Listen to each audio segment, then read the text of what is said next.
¿Cómo están? Bienvenidos a la Hora Liberal.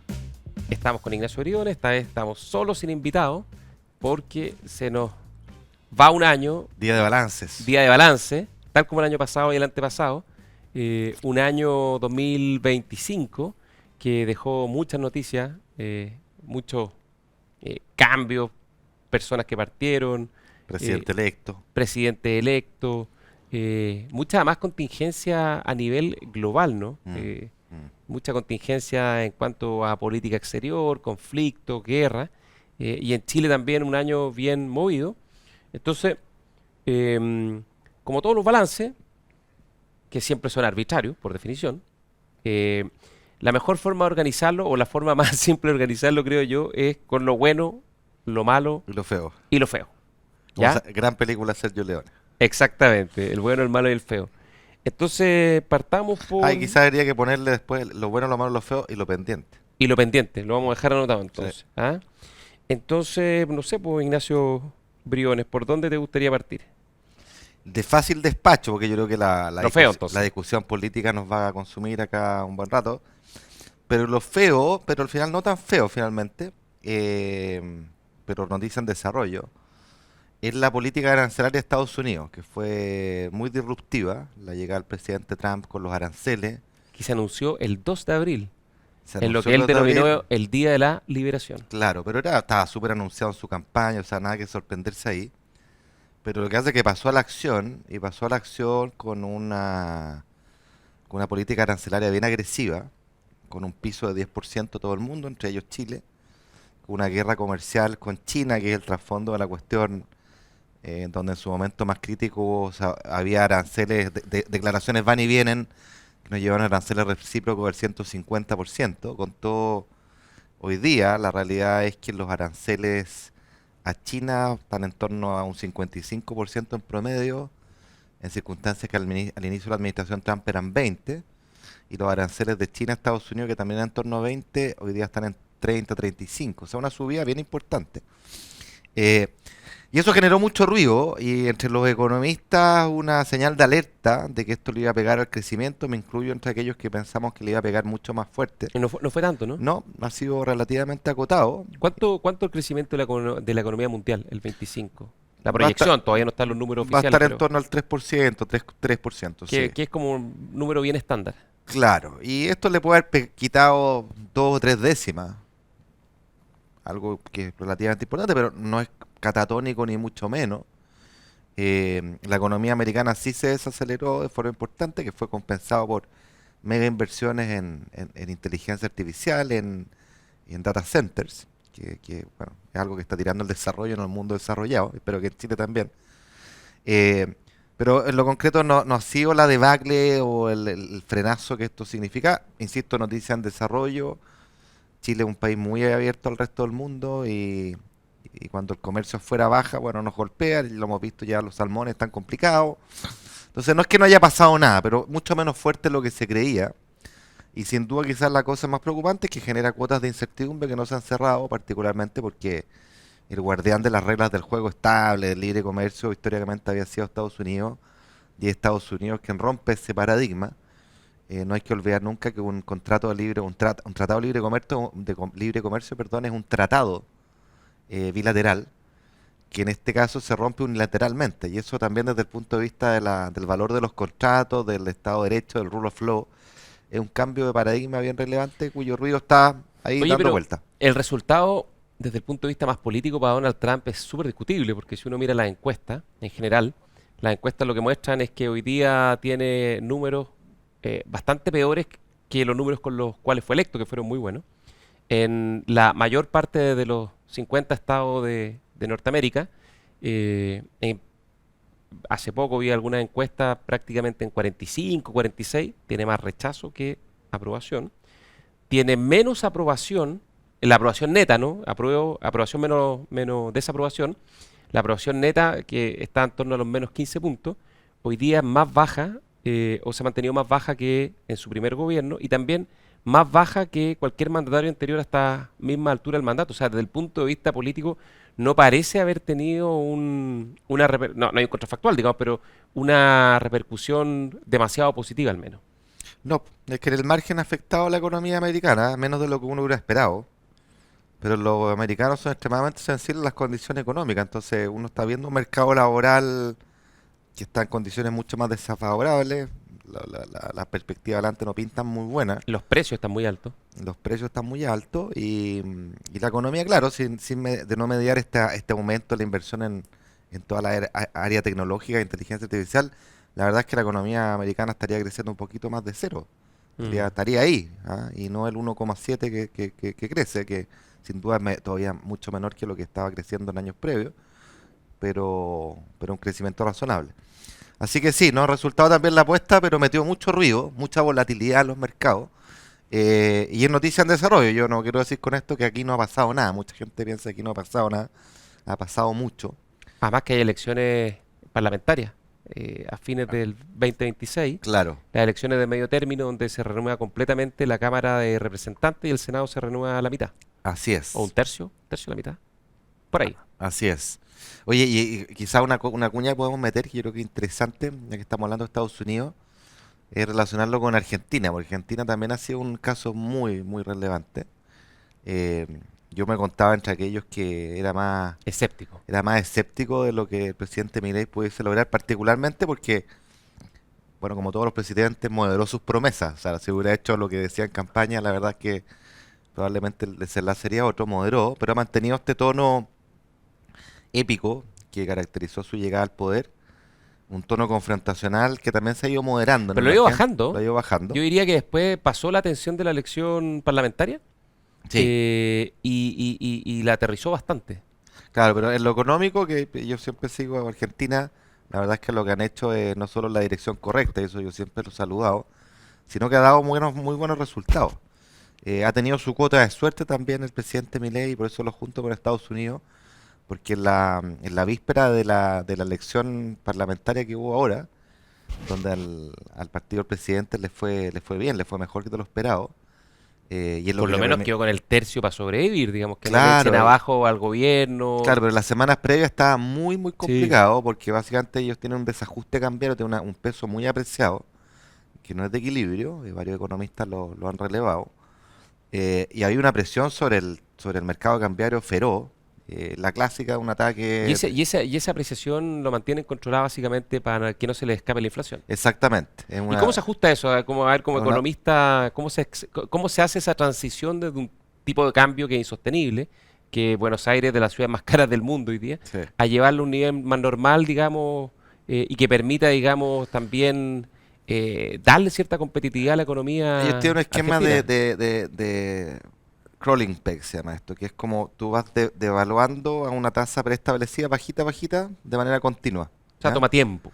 Pero toma mucho tiempo y hoy día está demasiado desalineado el tipo de cambio. O sea, como tú dices, no hay que ser economista para entender que cuando tú tienes precios de Dinamarca, siendo Argentina y no Dinamarca, hay algo que no calza, ¿te fijas? Claro. Sobre todo en un país que ha abierto la ¿Y economía, qué exportador? no, claro, exportador, le pega las exportaciones, pero además tú has bajado el precio de las importaciones porque has bajado aranceles, que es una Claro. política muy correcta. Entonces, no cuaja. ¿Ah? Y en economía los precios siempre encuentran su camino, o sea, ¿cuál es la variable de Claro. ajuste? Es como el agua cuando se filtra. Exactamente, entonces por eso que ante este barajuste hubo muchas presiones cambiarias contra el peso, que el gobierno resistió por la única vía posible, que es tener una tasa de interés en las nubes. Pero esa tasa de interés en las nubes al mismo tiempo afecta al consumo, afecta a la inversión y afecta al crecimiento. Y ahí toda la pregunta es cuán sostenible es eso y cuán creíble es. Y la verdad es que se veía color de hormiga, o sea, se veía la repetición de la historia de Argentina, de un ataque contra el peso, devaluación, pérdida completa de credibilidad del gobierno, mal resultado de las elecciones, chao, eso ya lo hemos visto tantas veces en Argentina. Y llegó el salvataje de Estados Unidos, con declaración del secretario del Tesoro, con una línea, ¿no es cierto?, de derivados para apuntalar a Argentina, que es una cosa nunca vista. Estados Unidos nunca había hecho un gesto bilateral, político, económico respecto a un país como este. Claro, y Y además al contribuyente norteamericano, el ciudadano medio, no le gusta. no le Paga gustaba, mucho impuesto y dice, voy a poner mis impuestos para financiar a una economía que está al otro lado del mundo. no le gustaba naturalmente. Y esto salvó, o sea, sin eso, la historia se hubiera repetido, estoy seguro. Y esto le dio aire, permitió que Milei ganara, le fuera bien en las elecciones. y hoy día enfrenta un escenario mucho más tranquilo, donde naturalmente va a requerir convocar fuerzas, aunar voces, porque no tiene mayoría en el Parlamento, para la segunda parte de su agenda. La primera fue de shock, fue de estabilización de la economía, una economía Claro, y ahora viene hecha la bolsa. agenda reforma. Ahora viene la de las reformas, que es lo que garantizan el desarrollo a largo plazo. Pero en cualquier caso, muy notable lo que ha hecho el gobierno del Ya, presidente eso está en Milei. la categoría de lo bueno. De lo bueno, muy bueno, sí. Oye, pero y para terminar de despachar lo feo, yo creo que lejos lo feo de lo feo, y yo creo que va a haber unanimidad acá, es esta famosa ley de amarre, que todavía no se presenta al Congreso, pero estas normas de amarre que está dejando el gobierno del presidente Boric a través de este acuerdo con algunos gremios del sector público, quería la ley de reajuste, y que en esencia lo que hace es que introduce un nuevo criterio legal, que eso es lo complicado, porque antes estos criterios se daban por jurisprudencia, porque las cortes opinaban A, B o C, o la Contraloría, el anterior Contralor, a mi juicio muy equivocadamente, sacó estos criterios de la confianza legítima, Ultra equivocadamente. y ahora hay un acuerdo donde al parecer la ley de reajuste, que además no tiene nada que ver, y como bolsillo payaso quieren meter esta cuestión, habría una norma que establecería que para desvincular a un funcionario a contrata, que por definición es una, bien o mal, digamos, pero sí son las reglas, es un estatuto o una calidad jurídica de contratación del sector público que tiene que ver con precisamente la flexibilidad, la renovación. Bueno, se pone una norma que establece que hay un rango de 2 años. Después de eso, los funcionarios que se han desvinculado van a tener que ser desvinculados de manera fundada, ¿no? Y no apelando necesariamente a criterios de buen servicio. Y por lo Lo tanto que en la práctica significa, judicializable, si es claro, en posible. términos, en el jerga del derecho público, el derecho administrativo, fundar, o sea, que sean decretos bien fundados, que tengan argumentación para remover a ese funcionario, significa que en la práctica todos esos casos van a ser apelados ya sea a la Contraloría o a las instancias judiciales. Eso es bien impresentable y creo que primera vez vista, ¿no? Yo no tengo No, recuerdo de algo parecido en los últimos 30 años. es una vergüenza, es grotesco. Es grotesco. Este es un queque a un gremio, este es un queque a la NEF.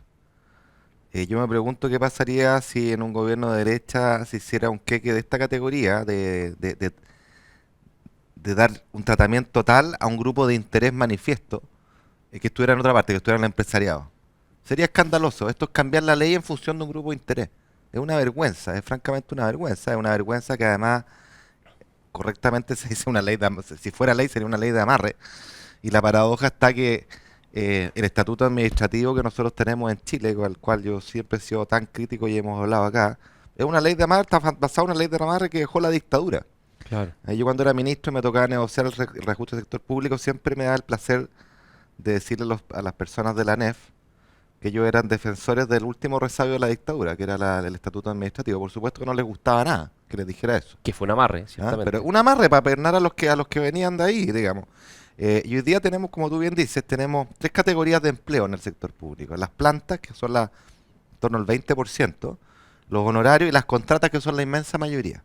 Las contratas como un estatus intermedio, donde la ley define que las contratas se acaban por fin del periodo, no son automáticas, digamos, pero tuvimos estos precedentes interpretativos y de la Contraloría y de la Corte Suprema que hablaban Que fueron nefastos. que fueron nefastos, que hablaban de la confianza legítima. Entonces el antiguo Contralor dijo, ya con 2 años de contrata, usted es equivalente a un plante, no lo pueden echar. ¿Qué abuso de las facultades de los No, una funcionarios vergüenza. públicos, ya sea los que interpretan la norma como la Contraloría o los tribunales, que en el fondo lo que hicieron fue legislar y ahora lo que se está haciendo, digamos, la Contralora actual revirtió esos criterios o Sí. los dejó donde tenían que quedar, digamos, y extendió el plazo de la confianza legítima a 5 años y que se tenían que resolver en tribunales.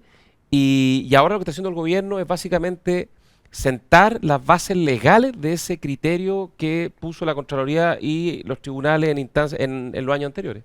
No, en la práctica lo que está haciendo el gobierno está proponiendo una modificación legal que rigidiza aún más el estatuto administrativo, básicamente porque dice, ¿sabe aquí queda prístinamente claro que 2 años bastan para tener confianza legítima? Por lo tanto, si usted tiene 2 años y un día, no lo pueden echar. No puede dar cumplimiento a la ley cuya contrata vence cuando el plazo termina. Aquí no. Aquí hay que dar una justificación de Sí. por qué te saco, por lo tanto eso es judicializable, por lo tanto rigidiza todo, por lo tanto apena. Y eso es fatal, porque nosotros necesitamos un Estado más ágil al servicio de la ciudadanía, no al servicio de los funcionarios. Omite el tema de fondo, que es que el tema de fondo necesitamos un nuevo estatuto administrativo que converse con el siglo XXI, que sea ágil, que sea adaptable, que sea en base al mérito, en la entrada, en la progresión, Y que que esté en que función saquen los operadores y que esté en políticos. función del rol que tiene el Estado, que es el de servicialidad Por para resolver supuesto, los por problemas de su- las personas y darle la mejor calidad de atención y servicio. pues si eso es, uno nunca tiene que olvidarse que toda la burocracia está al servicio de los ciudadanos que la Oye, financian. Oye, déjame... pero una cosa importante que se ha dicho poco, esta ley de amarre es aún más vergonzosa, porque yo creo que degrada la democracia, la forma del debate democrático, porque estás utilizando un vehículo que es la ley de reajuste, que es anual, Claro. que es una ley de rápida discusión por los tiempos Que tiene que que ver con el apremian. reajuste nada más. Un reajuste, son 2 semanas de discusión, todo se hace antes, digamos, y hasta acá está metiendo un cambio permanente en una cuestión súper sustantiva. Eso no es diferente Oye, con la democracia, esto y, requiere su discusión en su perdón, y mérito. más feo, cuando ya perdieron la elección, cuando van de salida, cuando hay un presidente que electo que está armando un gobierno para No, asumir el 11 de marzo. Déjame darte algunos datos además. Estuve mirando las estadísticas de la DIPRE sobre funcionarios en el sector público, mirando solo lo que es gobierno central, o sea, dejamos fuera las empresas públicas, dejamos fuera las Fuerzas Armadas. 484.000 Gobierno se me quedó. central, hace 10 años, el 2015, eran 315.000 funcionarios. Ujú. Escuchen, como dice Francisco Díaz, señores auditores, ciudadanos, escuchen, 315.000 funcionarios públicos el año 2015. A septiembre de este año, ese 315.000 se ha transformado en 534.000, donde 117.000 son planta y 294.000 son contrata. Y acaba de publicarse otro Sí, estudio del... ojo una cosa, una precisión, que dentro de ese número de los 500 y tantos mil hay unos buenos 70.000, si mi memoria no me falla, que son las personas que están en los SLEP, Sí, que antes eran funcionarios municipales, que por el cambio de la ley se han ido pasan acá. traspasando, se han ido ¿Ya? traspasando. Y es verdad porque cuando uno mira dónde aumenta mayormente la función pública, por cantidad, no por porcentaje, el Ministerio de Educación pasó de 24.000 funcionarios a 78.000 funcionarios entre el 2015 y el 2024. Y ahí Ya, tiene a mucho los que SLEP, ver el a los SLEP. traspaso de los funcionarios de educación municipal a los SLEP.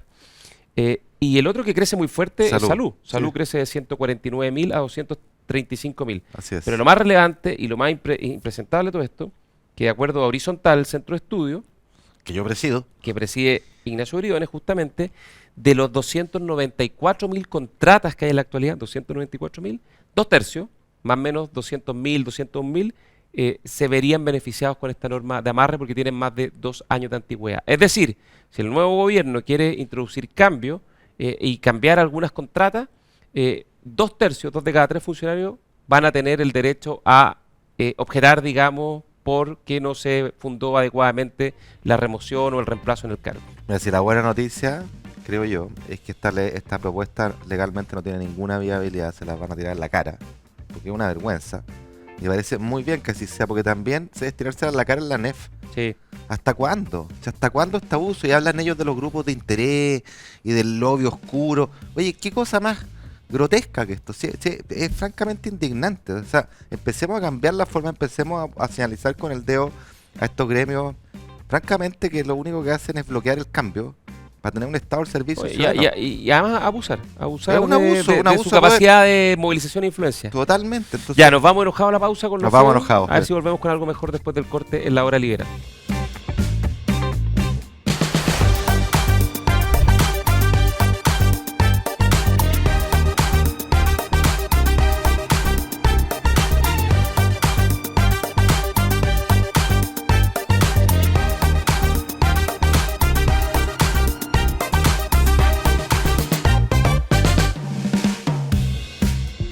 Estamos de vuelta en la hora liberal junto a Ignacio Briones haciendo el balance del año 2025, año que tuvo de todo, cosas buenas, cosas malas, cosas feas. Estamos hablando de lo feo y esta norma impresentable del amarre, ¿no? Que La iría a la función ley de pública. reajuste. Oye, el otro que fue feo, que ya como que ya está un poquito más olvidado, pero las consecuencias se siguen pagando. El tema de las tarifas eléctricas, ¿no? Que yo creo que revela otra cara compleja del funcionamiento del Estado. Si el tema del amarre revela los serios problemas que tiene el Estatuto del Empleo Público, el tema de las tarifas nos muestra o nos recuerda que dos cosas, que cuando el sector público funciona mal, la cuenta, en este caso, literalmente la pagan las personas, y lo otro, que la burocracia regulatoria es de tal densidad, de tal profundidad, que a veces ni el sector público es capaz de hacer bien estas tareas elementales de fijar las tarifas y entender cómo se hacen, y no solo entender cómo se hacen, sino también cómo se deshacen. Hasta hoy día no hay mucha claridad respecto a qué pasó, cuál fue el problema y cómo se resuelve de manera definitiva. No, absolutamente. Hay dos partes, Como que quedó la nebulosa, ¿no? hay dos patas en las tarifas eléctricas. Una es la del escándalo, del mal cálculo, en la acusación constitucional contra el exministro Pardo. eh, y que tiene mucho que ver lo que tú dices y el tema de fondo es ese, a mi juicio. Nosotros somos re buenos para hacer leyes que son Mm. de tal complejidad Que que después nadie que te entiende. dejan el peor de los mundos. No, Sí. no la entiende la persona que tiene que cumplirla y tampoco la entiende el fiscalizador que tiene que escrutarla. Entonces, como que nos quedamos súper felices de, oye, mira la super ley, pero es una ley que no tiene ninguna aplicación práctica, que tiene problemas prácticos de fondo. ¿Ah? Eso me recuerda a, a Madison, en Los Federalistas, decía que una ley que es tan complicada que no se entiende no sirve. ¿Ah? Y que es tan cambiante que nadie puede entender su evolución, que tampoco sirve. Yo creo que a veces tenemos dos de esos males. Tenemos esta pulsión por hacer las cosas muy complicadas y que nadie las entienda, ni siquiera el fiscalizador, y además discrecionalmente irlas cambiando demasiado seguido, lo que da pérdida de certeza. Yo creo que ese es el trasfondo del tema de las tarifas eléctricas, que además requiere un ayornamiento mucho más profundo. Bueno, tú eres ingeniero experto en eso. Nuestra estructura y nuestra empresa modelo, nuestro marco regulatorio se quedó obsoleto porque la tecnología energética ha cambiado, bueno, al mismo ritmo que ha cambiado la tecnología en todo, y por lo tanto la función de producción de una empresa modelo ya no es la misma que solíamos tener. Hay otras demandas, hay otros problemas, hay otras formas de adaptación. Necesitamos urgente una adaptación ahí en Sí, los hay que modelos. pedirle a ChatGPT que interprete ahora las normas eléctricas, Sí, son cada vez más complejas. súper Oye, y complejo. tiene otra derivada de ese tema, que no es menor, que el ex ministro Diego Pardo, bueno, esa fue la acusación constitucional, pero yo creo que el caso de él revela algo que a veces a la política y a los políticos les cuesta comprender, ¿no?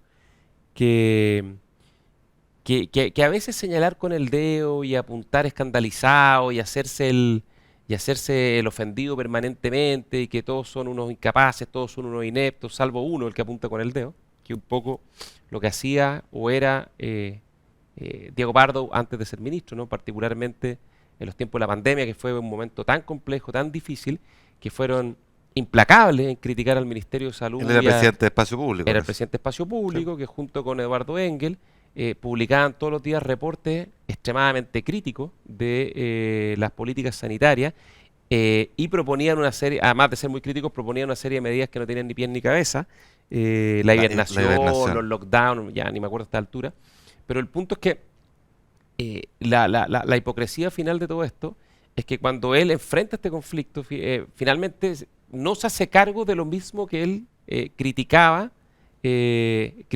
cuando estaba fuera del Estado, digamos, desde un centro de estudio, criticando las políticas sanitarias para la pandemia en un momento tremendamente difícil, y cuando él le tocó, se hizo el leso, básicamente. Y si salió de su cargo no fue porque él puso el cargo a disposición, fue porque él no quería salir, fue porque finalmente le pidieron el cargo. Sí. Entonces esto yo creo que lección, aprendizaje, hay que ser cuidadoso muchas veces cuando se apunta con el dedo porque se escupe al cielo y a la vuelta de la esquina te puede caer en la cara.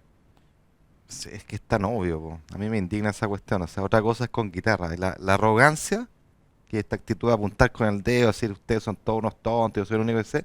La arrogancia al final es la otra cara de la moneda de la ignorancia. El hombre sabio es humilde, y entiende que las cosas son más complejas, que cuando uno está ahí no todo depende de ti, que uno no lo puede hacer todo, pero que hay que trabajar duro. Y del lado que venga, esta gente que se dedica a despotricar, a apuntar, a descalificar, porque es tan fácil simplemente tener el diagnóstico de la crítica, pero no la Claro. propuesta de solución. A mí del lado que venga me indigna porque al final es una estafa a los ciudadanos. Sí, en el fondo es que uno de los principales problemas de la política en Chile hace ya un buen rato, que es este afán como moralizante, ¿no? O sea, yo soy bueno, todos ustedes son malos, yo soy capaz, ustedes son incapaces, eh, yo sé y soy el único que sé lo que es correcto y todos ustedes son unos tarados. Porque probablemente si Diego Pardo no hubiera sido Diego Pardo o el tema de las tarifas, quizá igual le hubiera costado el puesto. Igual hubiera tenido que salir por responsabilidad política, Obvio. pero probablemente no con el nivel de saña, de retaliación que tuvo su caso, ¿no? y que lo tuvo al borde, digamos, que se aprobara una acusación constitucional que lo hubiera dejado Yo creo que completamente yo creo que dañado. lo más costoso de su gestión en este episodio y otro es que daña la confianza pública. Sí, Porque una cosa es que tú te equivoqué, digas, me equivoqué, acá hay un error, lo vamos a explicar, lo vamos a solucionar y ponís la cara. Pero esta cosa de que sí, pero no, al final la gente, todos pagamos luz. Y te dicen, bueno, ¿cuál es la cuenta? ¿Quién tiene razón? No, es que me están robando, me están... Genera un ambiente de desconfianza, que el rol de un político, sobre todo en un cargo como ese, es contener. Y uno pagar los costos, ¿ah? No que lo pague la institucionalidad. Esa yo creo que es una de las primeras cuestiones. Y la segunda cuestión, no nos olvidemos que el ministro Pardo, en su gestión como ministro de Energía, hizo dos cosas, a mi juicio, discutibles. ¿Ah? Una, ¿te acuerdas tú cuando eliminaron la tarifa de invierno? sí. Y en ese entonces tuvo un debate con él por la prensa, técnico, diciendo que esto era una medida regresiva y que iba a beneficiar a los más ricos. A quienes pagan más cuentas. Y él decía que no. Me encantaría ver los datos. ¿Te acuerdas? Esta fue una política pública que tiró plata de todos los chilenos a la basura.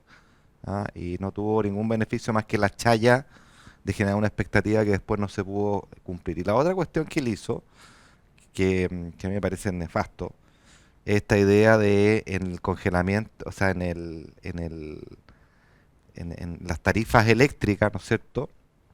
Que hubiera este principio de autocontención.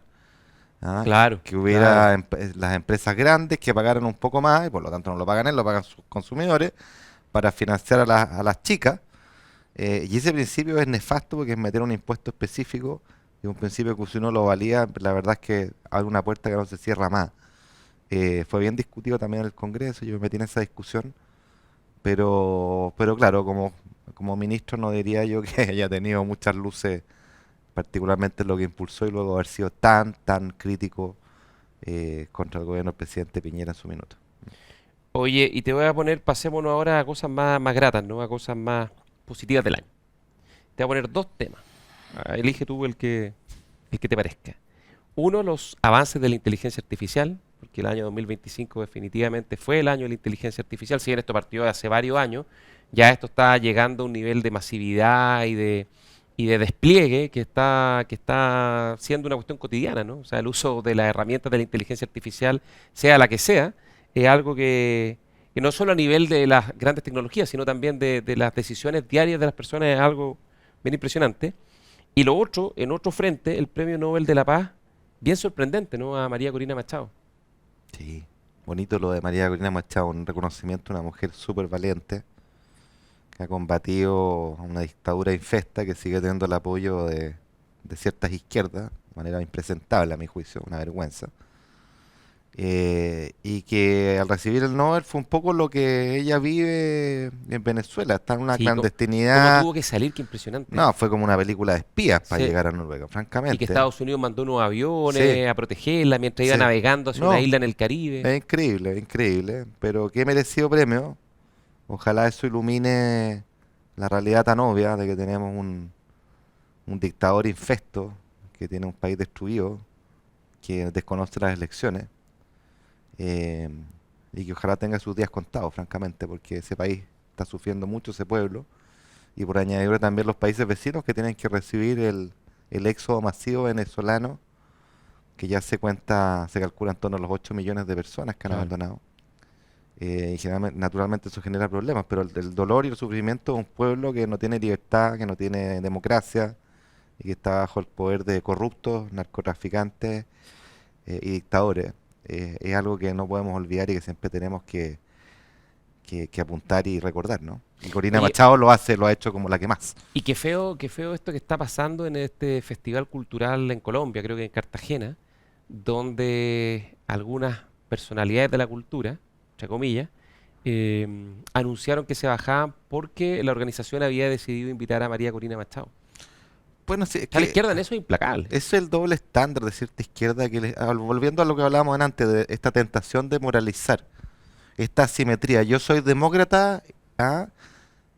No siéndolo, y los otros son todos extrema derecha, antidemocráticos, y son incapaces de ver lo obvio. Los derechos humanos valen lo mismo dentro de tu país como fuera de tu país, se defienden siempre en todo lugar. La democracia se defiende siempre en todo lugar, la libertad se defiende siempre en todo lugar. Y esta gente tiene un sesgo cognitivo que lo hace ir con la tribu, ¿ah? Y que si no son de los míos, entonces son antidemocráticos. eh, Me resto de un festival de cultura porque va a estar esta luchadora por la libertad que a mis ojos en realidad es una golpista. Es vergonzoso. Yo espero que esa gente la empecemos a señalizar, se conozca mucho más públicamente esto, porque creo que los que quedan mal son ellos. Sí. Y además, la falta de humildad al final, porque si tú decías, oye, ya, puede que no me guste María Corina Machado, no me gustan sus intervenciones, considero que, en fin, lo que sea, pero acaba de recibir el Premio Nobel de la Paz, ¿no? Que por lo menos demos el beneficio de la duda, es una instancia que más o menos bien, no tan bien, pero que tiene un prestigio, tiene una trayectoria y que quienes lo han recibido es porque tienen una trayectoria pública notable y relevante en materia de paz, de defensa de minorías, de protección de los derechos de las personas. Mm. eh, Pero mira, a mí, más allá de eso, a mí una cuestión que siempre me ha llamado la atención. Alguna vez escribí una carta con el Ruca Elordi en el Mercurio, de por qué el mundo de la cultura está siempre más asociado a la izquierda.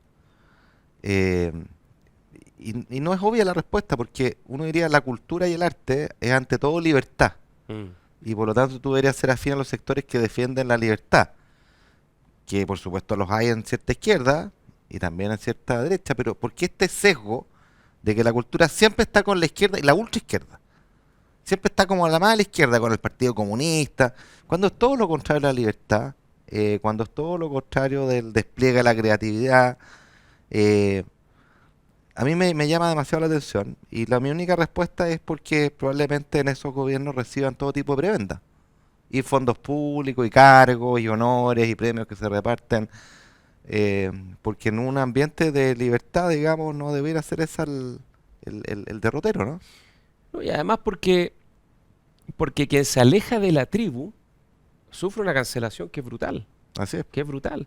Eh, En Chile, por ejemplo, Jorge Edwards. hay casos increíbles, como el caso de Jorge Edwards, escritor extraordinario, mucho más reconocido fuera de Chile que dentro de Chile. En España recibió el premio Pero Cervantes.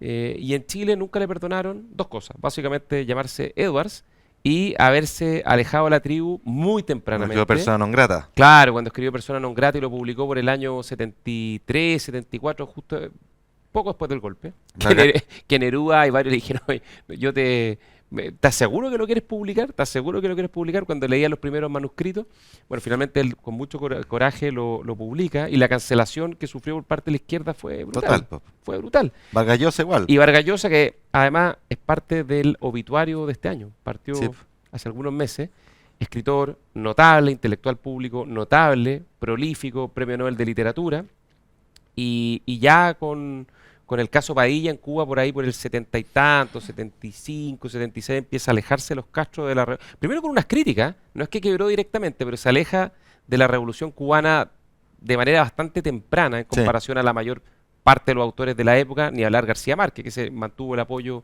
hasta el final, Julio Cortázar y otros, y quiebra, inmediatamente sufre una cancelación brutal por Bru- parte del establishment cultural de la época. Brutal.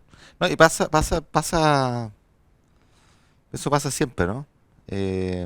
Y también pasa en otros lados y sectores. Yo me acuerdo de mi gran amigo y mentor Oscar Godoy, que en paz descanse, que es una persona reconocidamente derecha, un liberal, muy republicano. Oscar fue muy crítico de la dictadura, si habiendo sido partidario del golpe, cuando le tocó ver los cadáveres flotando en el Mapocho. Dijo, se le abrió un mundo, dijo, esto es inaceptable. Los derechos humanos son lo prioritario, la defensa de la libertad y la propiedad individual, que es tu cuerpo, tu vida, es fundamental. Y ese ser crítico, siendo parte del lote de la derecha, le costó una gran cancelación entre ese mundo. Una gran cancelación. Fue muy valiente. Bueno, de hecho, y ahora me estoy leyendo un libro de Jorge Edwards, gran escritor, pero lo más entretenido, por lo menos para mi gusto, lo que yo más disfruto, son todos sus libros de naturaleza más memorialística, ¿no? Sus memorias, De Inútil de la familia, es divertido. sus vivencias con Neruda. Entonces, estoy leyendo ahora el segundo capítulo de sus memorias, que se llama Esclavos de la Consigna, que es básicamente cómo se transforma en un escritor, ¿no? Y él plantea un poco la misma pregunta que tú acabas de hacer, digamos, en el sentido de que eh, él era de izquierda. Él Sí. era muy cercano a la izquierda. De hecho, no por nada el gobierno de la Unidad Popular apenas asume, lo manda a Cuba a abrir Y muy amigo de Neruda. esta representación diplomática, pero se le produjo rápidamente un quiebre y una interferencia intelectual, precisamente por lo que tú señalabas de la incapacidad de ciertas izquierdas de reconocer el valor supremo de la libertad.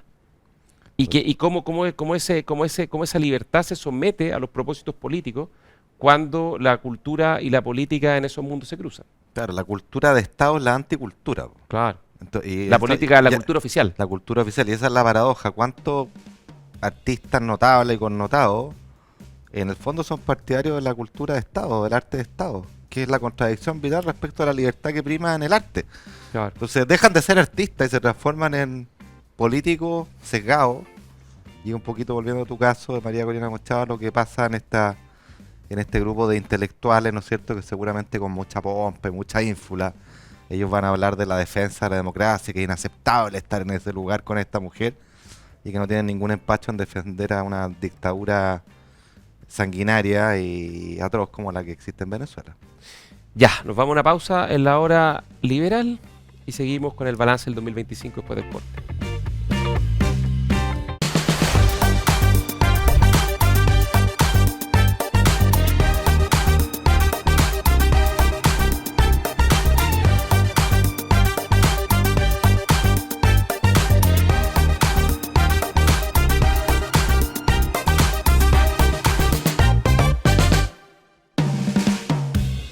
Estamos de regreso en la hora liberal en Radio Agricultura, Agricultura TV, en todas nuestras plataformas, junto a Ignacio Briones, haciendo un balance del 2025. Pasamos por lo feo, pasamos por lo malo. Vamos a ir a lo bueno ahora. Bueno, ya hemos hablado de algunas cosas buenas que ocurrieron en el 2025. Oye, a todo esto, esta es la parte más triste, pero nos permite recordar lo bueno que de algunas personas, ¿no? Y las enormes contribuciones que hicieron. Pero el obituario del 2025 es bien impresionante, quizás porque uno es más cercano, ¿ya? Y le tocó verlo y conocerlo más de cerca. Pero, por ejemplo, en el cine partieron figuras de la talla de Robert Redford, que, bueno, un actor y director norteamericano extraordinario. Yo me acuerdo esa película notable, Todos los hombres del presidente, Sí, buena, buena, con buena. Dustin Hoffman, ¿no? Sí, buena, Del buena, Watergate. buena, buena. Impresionante. Sí, buena. Que son los dos reporteros del Washington Post que reciben las filtraciones de Garganta Profunda, bueno, y dan a conocer este caso y termina como termina, ¿no? Con Nixon fuera de la Casa Inocente. Blanca. Después también partió otra gran figura del cine, Diane Keaton, ganadora del Oscar, películas notables, El extraordinarias, Padrino, desde muy joven, El Padrino, era la mujer de de Michael Michael Corleone. Corleone, sí. Annie Hall también, bueno, y muchas más. Gene Hackman, que es un tremendo actor, Bueno, bueno, también bueno. partió.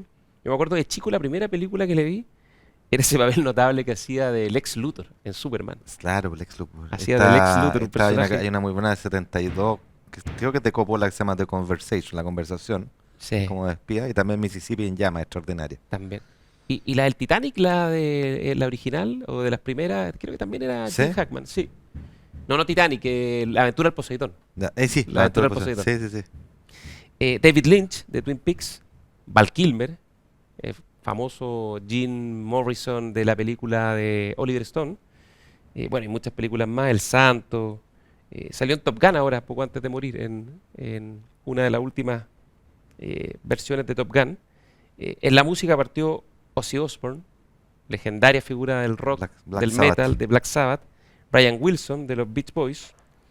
En la literatura, ya lo dijimos, Vargas Llosa, un referente, un gran escritor, novelista peruano, ganador del Nobel, de muchos otros premios, además intelectual público muy destacado, o sea, siempre con una coherencia, con una presencia muy potente.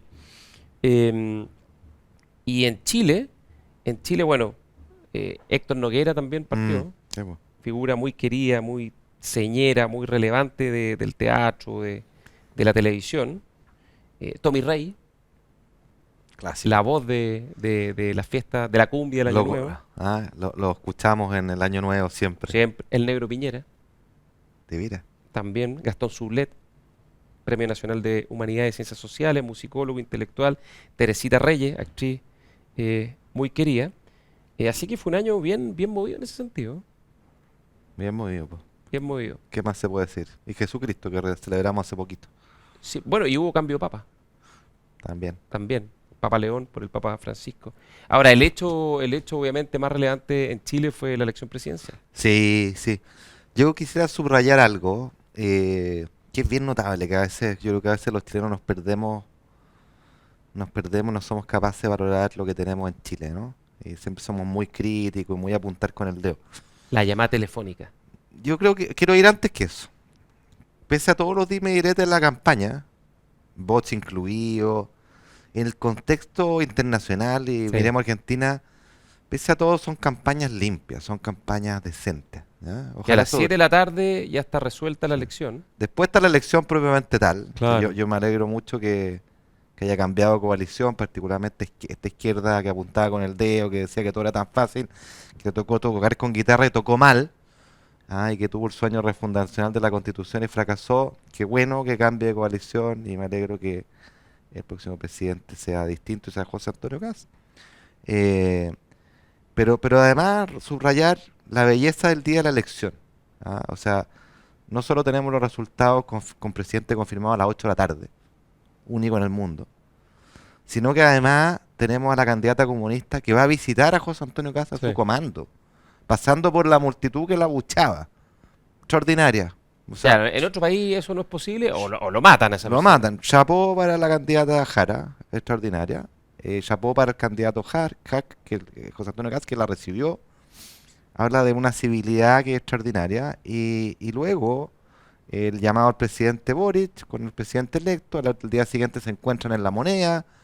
El discurso como factura fue muy malo el de José Antonio Caz, pero yo me alegro del Pero los tono. mensajes fueron buenos. Sí, el tono que ya venía Sí. mostrando 2 semanas antes, después de la visita del presidente Frey, de ser convocante, de decir que el único camino son los acuerdos que hemos empujado en este programa tú y yo Sí. tantas veces. Oye, a la Y familia que, del presidente Piñera también, pues sí, eh, con tanta agua que corrió bajo el puente. exacto, pues entonces nosotros cuando uno es vapuleado porque es acuerdista, que es amarillo, cuando nosotros siempre decíamos, no hay otra manera que los países puedan avanzar, si ese es el mundo real con ¿Se estará guitarra. poniendo un poquito amarillo José Antonio Y yo me Caz? alegro, ojalá que así sea, porque uno puede tener mucho Es buena carácter. hora, ¿no? Oye, si será pro acuerdo, hay que tener carácter para ser Sí, pro pues. acuerdo. Eso es valentía, porque es difícil, te gana la animadversión de los tuyos, o la incomprensión de tu tribu, en aras de lo que es bueno para Chile. Yo me alegro que ese sea el derrotero y ojalá se mantenga. Y creo que todo eso ha sido muy positivo. O sea, hemos pasado de una izquierda dura a una derecha dura o tradicional, y el país sigue funcionando, y el país, sus instituciones se encuentran ahí. ¿Sabes lo que es notable? Que en Chile, en los días de elecciones, ¿cuáles son las noticias si uno prende la televisión o escucha la radio? El vocal que se negó a ser vocal, el que Sí, llegó borrachito a votar y se lo llevaron detenido, sí. el que está de vocal vestido de viejo pascuero con la polera de algún artista en particular, los famosos, las figuras públicas que les toca ser vocales están cumpliendo como corresponde su deber. O sea, en general las noticias son noticias anecdóticas, hasta Sí. simpáticas. La participación fue altísima. El llamado a París y anular fue un fiasco, no pasó Un nada. fiasco. Yo creo que lo dijimos acá, que dijimos que iba los volúmenes blancos no iban a Sí, ser. fue muy poco, subió 3, 4 Sí, puntos, fue muy poco. La participación fue altísima, votaron cerca de 13 millones de personas. El voto obligatorio, un acierto total, total, sí. total, o sea, en el fondo. Es curioso eso porque eh, el acuerdo constitucional, la única cosa que no contemplaba era el voto obligatorio hasta la última hora, donde se produjo una discusión, el año 2019 estoy hablando, y se metió a última hora, básicamente porque creo que fue Fuad Chaín planteó, oye, mejor con voto obligatorio, porque si queremos que esto tenga validez y legitimidad, bueno, que vaya a votar todo el mundo, ¿no? Por la trascendencia de lo que estamos votando. Y el efecto fue impresionante. Tanto así que los estudios que han salido después de la elección es que buena parte de la extraordinaria votación de José Antonio Caz tiene que ver con el voto obligatorio, Claro, porque claro, claro que sí. el votante que no quería votar y lo obligan a votar, en vez de ser un loco que esa pistola que va a cualquier lado, parece ser un tipo un poco enojado, ¿sí? Con los incumbentes, con quienes tienen responsabilidades, pero a la vez que es más moderado, que quiere que las cosas funcionen, que quiere orden, que quiere lo que quiere en general la mayor parte de las personas sensatas. Y salió un estudio hace poco, Panel Ciudadano, que entre el votante obligado y el votante no obligado, el más comprometido, las diferencias en la votación de segunda vuelta son muy fuertes, Muy muy fuerte. fuertes. O sea, el 60-40, 58-42 que fue la elección, en buena medida se explica por las 5 millones de personas o 6 millones de personas que entraron a votar en esta elección, que fue la primera elección con voto presidencial obligatorio y que cambió completamente el panorama. Y las paradojas la había, porque el voto voluntario lo defendíamos en la derecha y el voto obligatorio lo defendía la izquierda. Y hoy Por día, distintas razones. y por distintas razones, y hoy día yo creo que debería ser más o menos el revés, ¿no? Claro, claro. Así que, pero es bueno que sea con voto obligatorio, yo creo que modera, tempera, exacerba en otro plano, porque si tú le vas a hablar a este votante obligado, que es más, se interesa menos en la política, es más preso del eslogan, la política se torna más esloganista. Habría que ver cómo le fue en el votante obligado a Parisi, que yo intuyo que muy bien. Muy bien, yo también creo. Probablemente ahí está buena parte de su votación. Y la otra cosa súper interesante cuando uno ve la votación de José Antonio Cast, la correlación con la votación del rechazo del primer proceso constituyente es bien notable. Ah, es como Es, 90%, sí, claro. ese es hecho uno, o sea, perfecta la curva. Y la segunda, muy interesante, es que le va mejor en las capas populares que en las Sí, capas altas. sí. La izquierda ha hecho este mote que la derecha favorece a los ricos y tiene su nicho en el voto de los ricos y los pobres son Mira, la nuestros. izquierda tenía dos motes. ¿Ah? Uno era que nadie que había votado sí iba a ser presidente de la República. Se acabó eso ya, Hace claramente. rato. Y dos, que la derecha básicamente respondía a los intereses de la elite, del mundo Sí. empresarial y que en el sectores populares era una cosa más bien instrumental.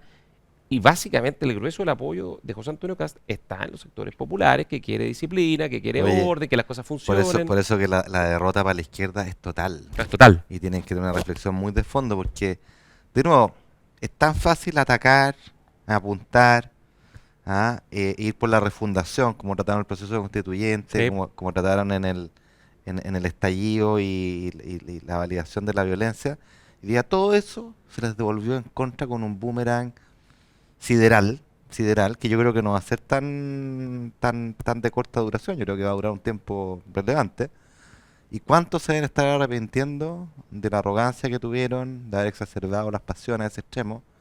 Y te agrego una más, haber impulsado los retiros previsionales, que era pan para ese hoy, poner en jaque al gobierno del presidente Piñera, por Dios que lo hicieron, y tener una ventaja electoral, se les devolvió completamente el contra, al punto que tuvieron que aprobar una reforma, que son 6 puntos de capitalización individual, que es aquello que aborrecían. Entonces, la derrota es completa. Claro, si la pregunta es, la derrota es brutal, porque para la izquierda perder ya es un drama que en general la mayor buena parte no lo acepta, no le da legitimidad a la derecha para gobernar, pero no solo perder, sino perder por el margen en que perdieron Sí, y también con quién perdieron.